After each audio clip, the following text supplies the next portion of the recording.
Do you believe that God is in control? Wala ba tayo na ang Diyos ay laging in control sa mga buhay natin? Because He is sovereign. Yung sovereign niya ng Panginoon ay hindi po natin masusukat. At lalong hindi po natin kayang tapatan. Walang bagay na hindi nangyayari sa mga buhay natin na hindi nalalaman ng ating Panginoon. Because our God is our ultimate ruler. Yan po ang unang makikita natin sa katangian ng Diyos eh. He is the ultimate ruler of this world. God knows the good and bad events happen in our lives. Ibig sabihin, good man ang nangyayari sa buhay natin or pangit man ang nangyayari sa mga buhay natin, alam na alam ng Diyos yan. God is not evil, but He can use evil for good. Uulitin ko po, God is not evil, but He can use evil for good. Remember sa Old Testament si Joseph the Dreamer. Kilala natin si Joseph the Dreamer? Siya po yung kapatid ng 12, yung 11 na pinagtangkaan siyang patayin. Pero sa kabila ng kanyang ginawa ng kanyang mga kapatid, ang sabi ron sa Genesis chapter 50 verse 20, biro niya nasabi pa ni Joseph sa kanyang mga kapatid na nagtangka ng masamang bagay sa kanya. Ang sabi niya, masama nga ang ginawa niyo sa akin. Subalit, ipinahintulot ng Diyos para sa kabutihan at sa maraming kaligtasan ng mga tao. Can you imagine, parang sa atin, kung may gumawa sa atin, di ba, ang tendency natin gumante. Gagantihan natin. Pero si Joseph, naunawaan niya, because yung buhay niya, hindi po naging madali. Napakahirap po, para nga po siyang siso battle yung buhay niya eh. Pinagpala, minalas. Ganun po ang nangyari sa kanya. Pero ang punot dulo noon, yung kanyang mga kapatid, ginawan po siya ng masama.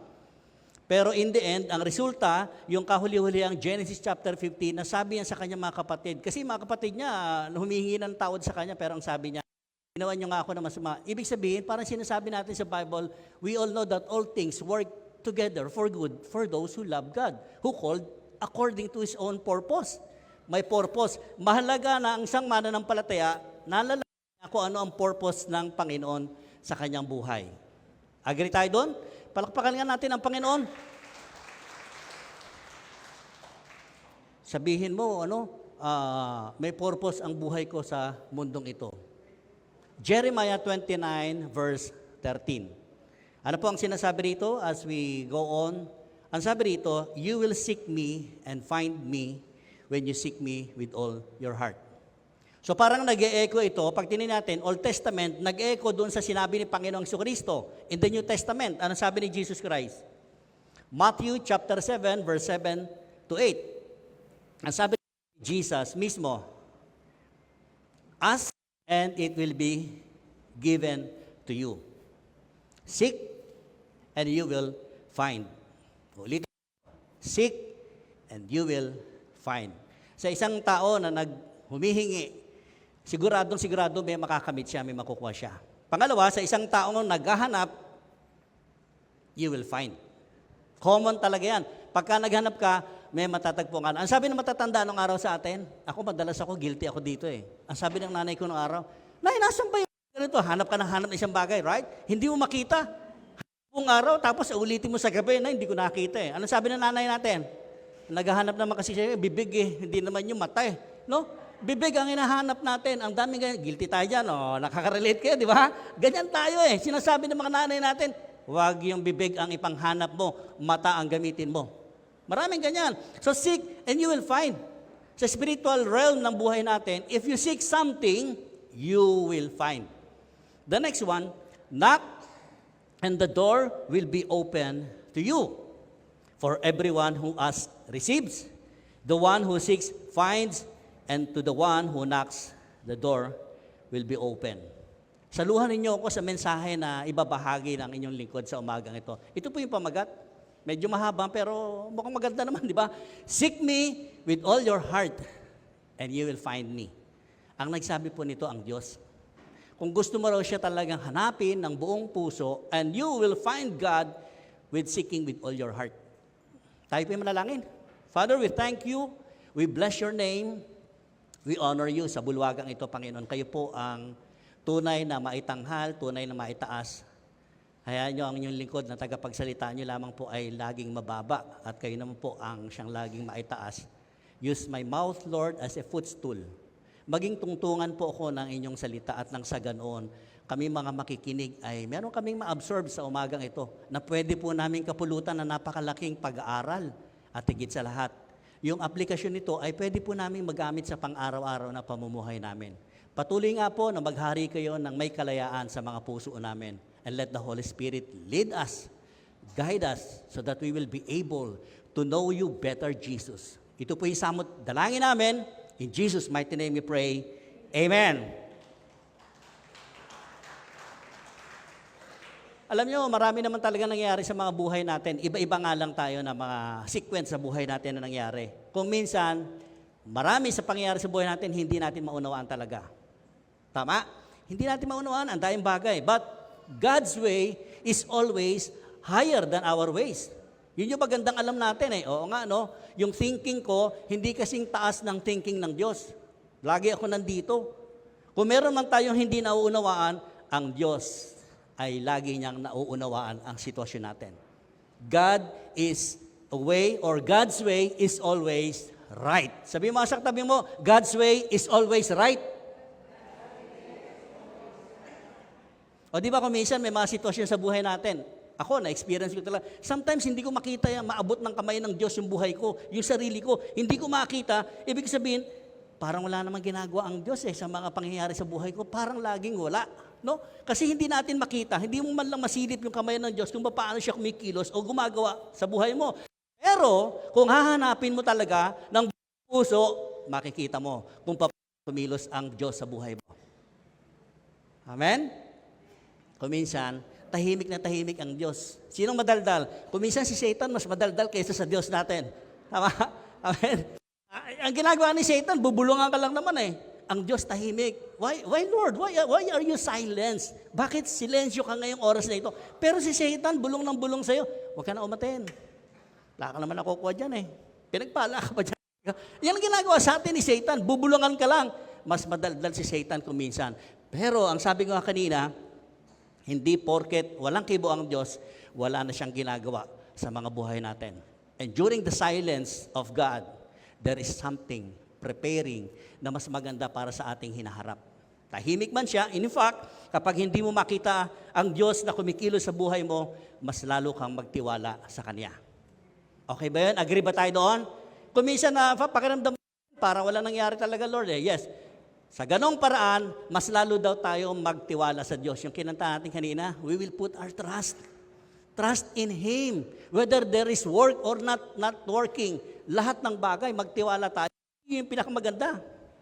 Alam niyo, isa sa mga, pag nagkakasal ako, isa sa mga counseling ko sa ikinakasal. Familiar kayo siguro. Sa kayo nagkakilala? Saan yung lugar na una kayo nagkakilala? At bakit mo siya pakakasalan? Yan yung mga tanong usually naman paano nagka-counsel Di ba? Praise God, may ganon. Pero tingnan natin, di ba pag ikakasal na, mayroong sinasabi, yes, Father, I do. I do. Nag-I do parehong may kakasal, di ba? Pero kung titingnan natin, kung ang Diyos kaya ay pakialamero, sa mga asawa pa lang, sa ikakasal pa lang, di ba pag lang kinasal ka naman, hindi naman ayahay ang buhay natin There are so many parang mga gusot, lubak-lubak ang pagsasama ng mag-asawa Hindi naman. Pero kung naging pakialamero ang Diyos, di ba, alam mo, pag kinasal ka dyan sa lalaking yan, sabi ng Diyos, kunyari sa akin, after 5 years, mambababae yan. After 6 years, magdodroga yan. Di sana, hindi ka na magpapakasal, di ba? Kung makikialam lang talaga ang Diyos sa buhay natin, pwede niyang gawin. Pero hindi ganoon ang Diyos And many times, sa buhay natin, marami siyang sikreto. Why? Because God, kailangan natin ang Diyos. Hindi tayo ang kailangan ng Diyos kung tutuusin. Marami siyang mga sikreto. So that we will be able to put our trust in Him. Put in trust in Him with all our hearts. Yun yung maganda. Na habang kahit wala ka nakikita na pagbabago sa buhay mo, nagtitiwala ka pa rin sa Panginoon. Sabi sa Deuteronomy, isang bagay na pwede natin biblical Tingnan ang Diyos, masikreto talaga Sabi rito, the secret things belong to the Lord, our God. Maraming sikreto ang Lord. Kaya kung minsan, di ba, may mga unexpected blessing tayo natatanggap. At kung minsan, ikaw, pray ka ng pray, samantala yung kapitbahay mo, hindi naman nagdadasal, yung patingin mo, hindi nagdadasal, hindi nagsisimba, pero mas lalong sila pinagpala. Because those things are secret from the Lord. Ang sabi niya, things revealed belong to us. Kanino belong? Sinabi rito, ating mga itinanghal sa ating mga anak ng Diyos na may tunay na relasyon kay Panginoong Hesukristo. Palakpakan natin si Lord. Di ba na ang Diyos, kahit sikreto siya, pero pag nag-reveal siya ng kanyang mga revelation sa atin, anong gusto niya sa buhay natin, sa atin lang po ay pinapahayag yan. Sa atin may mga tunay na relasyon. At kaya kapag ikaw ay anak ng Diyos, kinlay mo, I am the child of God, ang daming revelasyon ng Panginoon sa iyo. And sometimes, hindi lang natin pinapansin yung mga revelations ng Diyos sa atin na mabubuting bagay. Even though na masakit, mahirap, trials lahat sa buhay natin, it is for your own good. Kasi lahat ng ginawa ng Diyos sa atin para sa ating kabutihan. Kapatid, gusto mo bang umayos ang buhay mo? Tanungin mo yung katabi mo, gusto mo bang umayos ang buhay mo? Tanungin mo yung katabi mo, gusto mo bang umayos ang buhay mo? Siyempre, yes. Pastor naman, tanong mo naman, pero siyempre, yes, gusto ko umayos. Simple lang po, makipag-partner ka kay Jesus Christ. Makipagrelasyon ka kay Hesukristo. Kung gusto mong lumago ang business mo, ang gawin mong business partner, sino? Si Jesus. Gusto mong mapangasawa ang isang babae yan, tanongin mo ang Panginoon, Lord, ito ba talaga yung bibigay mo sa akin na magiging kabahagi, kapartner ko sa buong buhay ko?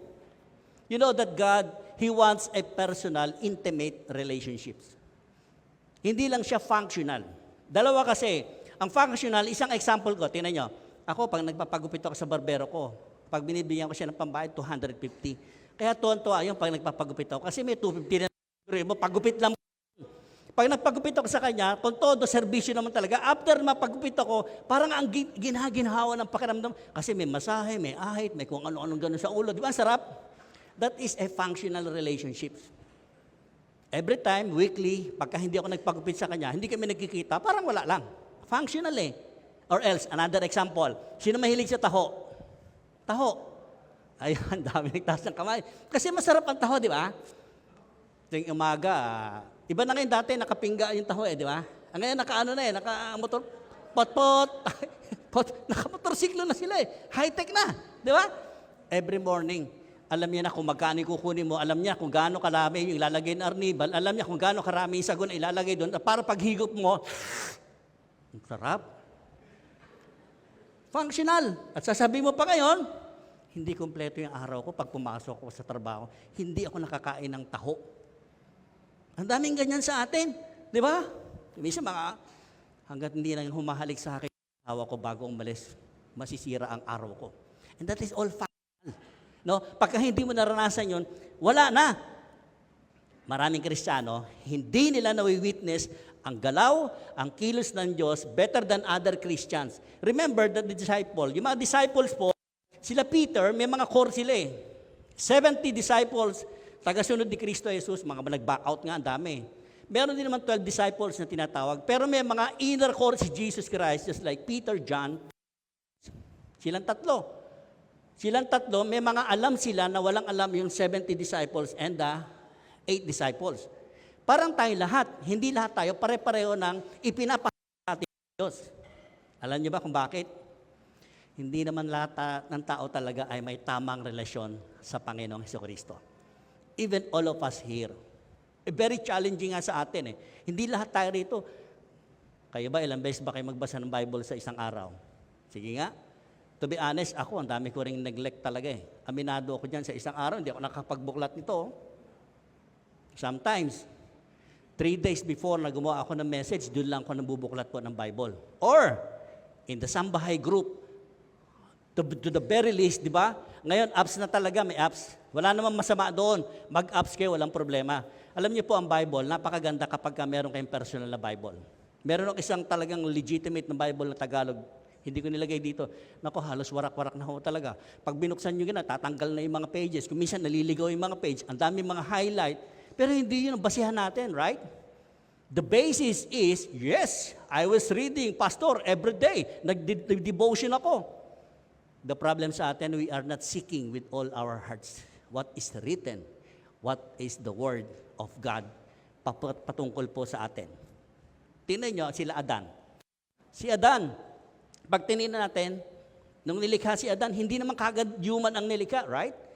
Ang creation ng Lord sa atin, hindi tayo ang nauna. Ang mundo muna ang create niya. Kasi baka pagka tayo inuna, walang oxygen, walang carbon dioxide, hindi tayo mabubuhay. It was a perfect plan for God para sa atin. At pangalawa, nung nalikha ang si Adan, ang lalaki, ano sumunod? I will make suitable helper for him. Ganda, no? Amen? Alam niyo Hebrew word na suitable helper? Sa Hebrew word, Ezer. E-Z-E-R. Ano yun po, pag-uwi niyo sa bahay, i-google ninyo, E-Z-E-R. Tapos sasabihin mo sa kapartner, sorry, itong kapartner ko, nakaka-Ezer eh. Nag-gets ba ninyo? O kahit mamaya yung mag-gets yung joke, itong partner ko, itong asawa ko, nakaka-Ezer. Right? Madalas naman, nakaka-Ezer din naman yung asawa natin eh. Sa Old Testament, nung nagkasala si Adan at si Eva, di ba, what is the first question of God? Where are you? Kita nyo, very challenging. Where are you? It doesn't mean, sinabi ng Diyos kay Adan at kay Eva, nasaan kayo? Hindi ibig sabihin, hindi alam ng Diyos kung nasaan sila. It was all because the sin fallen in this world, nahulog sa kanilang dalawa, yun ang gusto malaman ng Diyos sa kanila. Nagkasala kayo, kaya kayo nagtatago. Tingnan nyo tayo. Yung mga anak nyo maliliit, di ba, pag nagkasala sa eskwelahan, sometimes nga hindi sila umaamin sa kasalanan nila, nakipag-away pala sa eskwelahan. Kasi bakit? Ang iniisip nila, pagagalitan sila ng nanay nila tsaka tatay nila. And they were afraid. Sinong unang na makakaalam? Di ba ibang tao pa? Napakalungkot. Pero ang Diyos natin, hinanap sila, Adan at si Eva, kasi nga gusto niyang ipaintindi sa kanila, dahil yan sa kasalanan ninyo eh. And see, it makes us keep distance from the presence of the Lord. At yan talaga ang number one na nagpapabakod sa atin, yung kasalanan natin. Mga kapatid, sa New Testament, dumating si Kristo Jesus, ang sabi roon, where is He? From the Old Testament, where are you? When Jesus came, where is He? Saan ba ngayon si Jesus sa mga buhay natin? Where is Jesus Christ in your life, mga kapatid? Very challenging. Tama? Saan nga ba si Kristo sa buhay ko ngayon? Saan ba siya? Nakaluklok ba siya talaga dito sa aking puso? Siya ba talaga ang nangunguna, naghahari sa akin? Remember, hindi sila tinanong ng Diyos kung bakit sila nagtatago. They want God to realize na nagkasala sila and that sin makes distance from the presence of the Lord. Alam niyo ba kung anong tawag ng Diyos sa mga taong hindi nila kailangan ng Diyos? May na-encounter ba kayo? Bro, hindi ko na kailangan, sister. Okay lang ako. Hindi ko na kailangan na ganyan-ganyan mga congregation, religion, no? Okay lang ako. Blessed na blessed naman ako talaga eh. Sa Bible, meron din talaga. And you will be surprised. Na minsan may sinare sa akin si Linwell, yung ating multimedia eh. Nakalagay doon sa likod ng truck. Alam niyo nakalagay? Lumapit ka kay Lord, huwag sa drug Lord. Ulitin ko, lumapit tayo kay Lord, huwag sa drug Lord. Alam niyo po, ang lingkod niyo ng araw, drug Lord. Ganon din tayo. Pero ang magandang balita po, right? Meaningful eh, di ba? Makita mo sa, nakasulat lang sa truck eh. Ang truck na ito. May meaning. You will be surprised. Sa Bible, sinasabi ng Bible, yung mga mayayabang, yung boastful, ito. Sa Psalms 10 verse 4, in his pride, the wicked man does not seek him. In all his thoughts, there is no room for God. Napakasakit, no? Pag tinignan natin, pagka-define natin siya, ako, personal definition ko rito, sa taong pride, o sa taong mapagmalaki, sa taong may sinabi sa buhay, or wicked man, wala talagang panahon para hanapin si Panginoong Jesus. Guilty tayong lahat dito. Sa panahon na tayo, maganda ang buhay natin, right? Praise God. Dumanas tayo ng magaganda buhay natin. Pero di ba dumating sa punto na kinailangan mo talagang hanapin ang Diyos dahil hindi sa estado ng buhay mo, hindi sa katangian mo, nababatay ang ating buhay. And see, dito, yung taong ma-pride, hindi niya na kailangan ng Diyos eh. Ang masaklap pa rito, there is no room for his thoughts and for his heart. Walang parte ang Diyos. Usually po, mga kapatid, kahit anong asensyo natin sa buhay lang, but without Christ, tandaan niyo po, without Christ, there was a time, sa punto ng buhay ng tao, hahanapin din naman ang Diyos eh. Maraming bagay tayo mga nakikita, yes, pero hindi po yun ang magpupuno sa ating buhay, kapatid. Hindi yun ang makakasatisfy. Jesus is the only and perfect Son of God na pwedeng makapuno sa mga empty hearts natin. Ano mang bakante sa mga puso natin, si Jesus lang po ang makakapuno niyan. Palakpakan natin si Jesus. Isa pang familiar tayo sa verse na ito. Kabisado natin ito di ba? May mga highlight po ako. Kita yung mga highlight ko, puro seek, sought, puro ganyan. Kasi ito yung panahon natin, kailangan natin magsaliksik, hanapin talaga. Very familiar tayo dito, di ba? Kita nyo ano? Seek first. Ang ginagawa na iba, binabaliktad to. All things shall be given to me, and I will seek God. Secondly, pag binasa niyo itong verse na ito, di ba, nung panahon ng Panginoong Kristo, ano ba yung mga basic needs ng tao? Kaya ito ang sinabi ni Jesus Christ. Basic needs, food, drink, what to wear. Ito yung mga basic needs ng panahon. Kasi sobrang hirap ng mga tao, mga Israelita po. Kaya may context ito. Tayo, ano ba mga basic needs ngayon? Di ba hindi na? Anong basic needs? Gadget, papa, jowa. Mga basic needs ngayon ng mga tao, ang dami. Nagkakandaloko-loko tuloy sa mga pangangailangan ng hindi po ako mabubuhay, pastor, kapag wala yung jowa ko, hindi ko kaya. Sabi ni Jesus Christ, seek first the kingdom of God and His righteousness. Una sa lahat, sabi ni Jesus, pag sumikapan ninyong hanapin ang kaharian ng Diyos at ang kanyang katwiran. And this the Bible's very clear ang sinasabi sa Biblia po, ng verse na ito. Tanggalin mo na yung all things. Tanggalin mo na yun. Ibibigay ng Panginoon. Kahit nga hindi ka nagsisik sa Kanya, binibless ka ng Lord, di ba? Palakpakan mo nga si Lord. Hindi ka nagsisik sa Lord, binibless ka. Yung pa kaya, pag hinanap mo ang Kanyang kaharian at ang Kanyang katwiran, hindi Kanya pagpalain, hindi pong madamot ang Diyos. At never napapayag ang Diyos na magkakautang sa atin. Whatever you give to your right hand, to your left hand, hindi papayag na ma-empty ang left hand mo para dito sa right hand mo may binigay ka sa kapwa mo. Ang sabi ng Lord, ayoko may utang anak. Hindi ako papayag na magkakautang sa and God will bless us kapag inuuna natin siya. What this verse tells us, what is the point? Ang point lang dito, ganito sa akin. It's all about priority. Not yung tinatawag natin commitment. Dalawa kasi yan eh. Tingnan nyo, balansin nyo sarili nyo. Tayo mga lingkod ng Diyos. Naglilingkod ka sa Diyos. Itong verse nito, it's not all about commitment sa Lord. Second lang po yun. The priority is the best thing na pwede natin kunin sa Panginoon. Kasi pag priority mo si Jesus, you will be committed sa Kanyang mga gawain. Yung mga kumakanta rito, umaawit, nagpipraise dito, yung mga elders, lahat sa gawain, sa sambahay, lahat po. Kapag priority nyo ang gawain ng Panginoon o si Lord sa buhay nyo, all things shall be added unto you. Walang hindi ibibigay ang Panginoon sa mga pangangailangan natin. And sometimes, last week, yung sermon ko, di ba, nakita natin, hindi binigyan ni Pedro yung pulubi ng coins, silver, or gold. Right? Ano binigay ni Peter? The name of Jesus, rise up, walk. Healing po, miracles. Peter, hindi kita bibigyan ng isda ngayon. Alam ko naman, pag binigyan kita isda, makakakain ka, after na mamamalimos ka uli. Right? Turuan kita kung paano mangisda.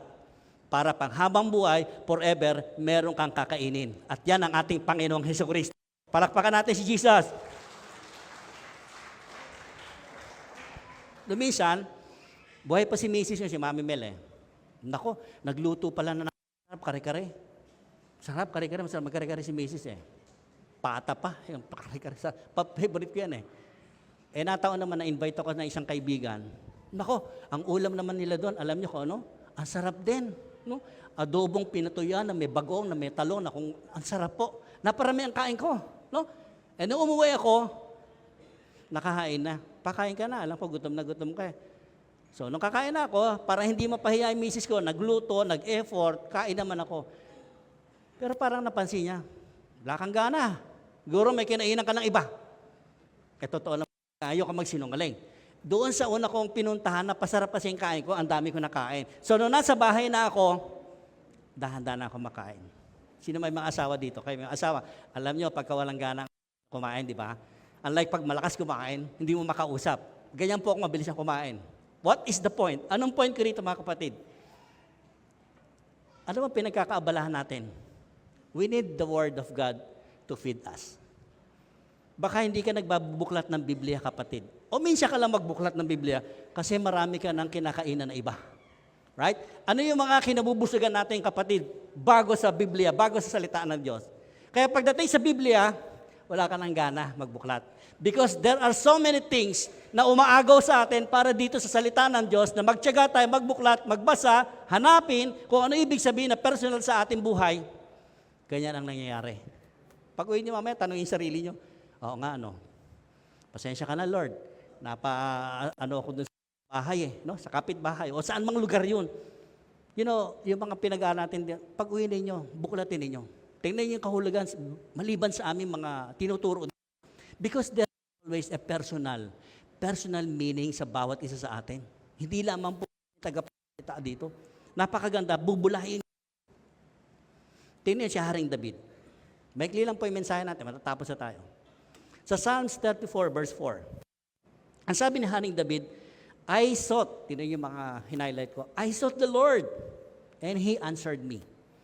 He delivered me from all my fears. Sa panahon ni David, napakaraming tangka sa buhay niya ng iba-ibang kaharian, humingi rin naman siya ng tulong sa Diyos Matapang siya, kahit nga yung mga usaw, winawakwak niya yung mga pero nagkaroon po siya ng takot. Anong solusyon ni David? I sought the Lord, I will seek the Lord, so that I will not fear. Ang sabi ni David, palayain mo ko rito sa takot na to. Daming tao ngayon nabubuhay sa takot. Sino kakilala niyo mananampalataya? Doon ni Kristo Jesus, malakas yung pananampalataya, pero madaling matakot, matatakotin. No? Hala, nandyan sa likod mo yung maligno. No? May mga ganun pa pala ako. Dalis pa, kumisa yung maliit na anak, makulit, sabihin, huwag kang maingay, dyan si pastor. Pinananakot kami mga pastor sa mga bata. Nakakahiya naman. No? Kumisa, di ba? Uy, huwag kang makulit, andyan na si pastor. Anong tingin sa amin? Di ba? Sabi ni David, I sought the Lord. Seek the Lord, mga kapatid. Yan ang pinakamagandang bagay sa buhay natin na pwede natin gawin. Siguro familiar tayo dito sa verse na ito. Two more verse. Sa Jeremiah 29:11, favorite natin lahat to, right? Pero basahin natin yung 12:13. Ang sabi kasi rito, for I know the plans I have for you. Sino daw nakakaalam? Diyos lang. Tayo, alam din natin yung plano natin minsan right? Alam ko, bawat isa sa atin, from 2024, bago tumawid ang 2025, nag-uusap kayo mag-asawa. Sweetheart, anong plano natin sa 2025? Nung last year, ganito, hindi naman hindi naman nag-workout So ano ngayon? Sige, ikaw, anong gusto mo? Di ba? May ganyan tayong plano, hindi pong masama yan. Pero dito, napakalinaw, for I know the plans I have for you, declares the Lord. There is no such declared, only by God, na nag-declare sa atin, maganda ang plano niya sa bawat isa. Bakit? Ano yung plano niya? Nilatag niya ngayon. Plans to prosper you and not to harm you. Kasi pagka tayo nagplano, maaaring hindi tayo mag-prosper at maaaring masaktan pa tayo. Pero si Lord, pagka siya nagplano, hindi ka dadanas ng mga yon. Ano pa sinunod niya? Plans to give you hope and a future. Yan yung 29:11. Pero pag binasa niyo yung buong context ng Jeremiah chapter 29, ang sakla po na nangyari ng mga Israelita.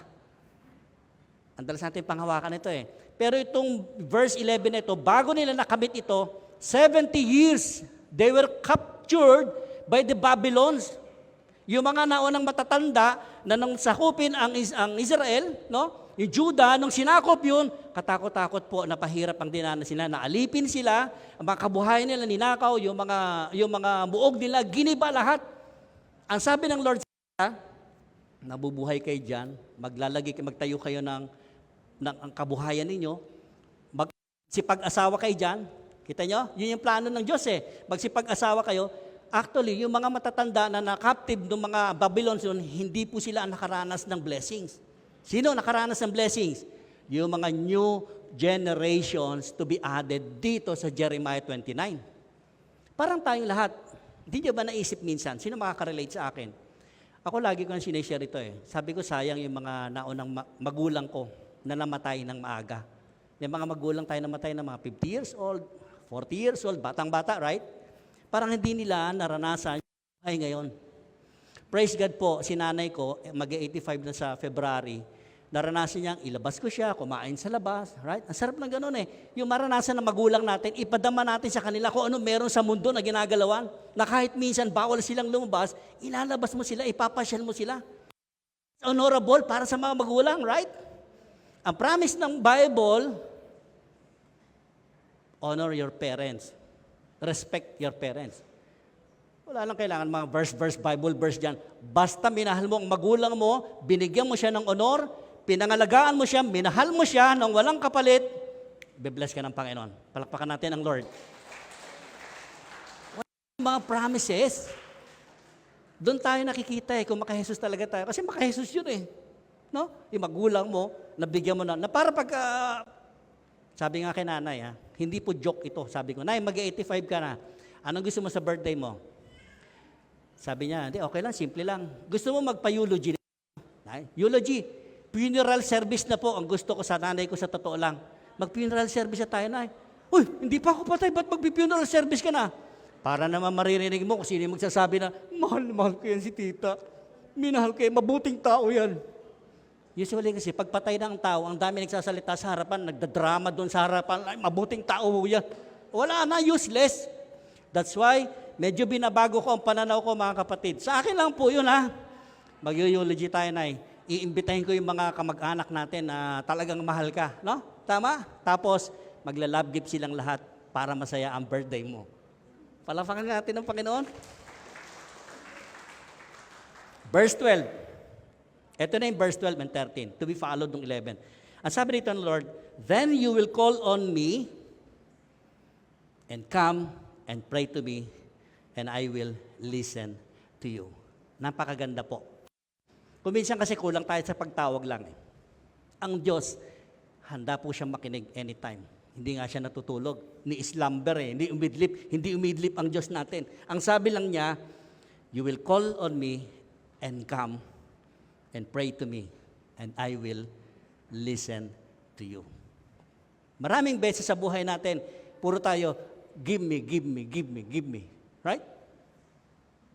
Kaya kung sabihin natin, take me, Lord, take me, Lord, take me, Lord. Kunin mo na ako, Lord. Balik rin natin. Hindi natin kaya sabihin, di ba? Puro give tayo. Give me, Lord. Bigyan mo ako nito. Bigyan mo.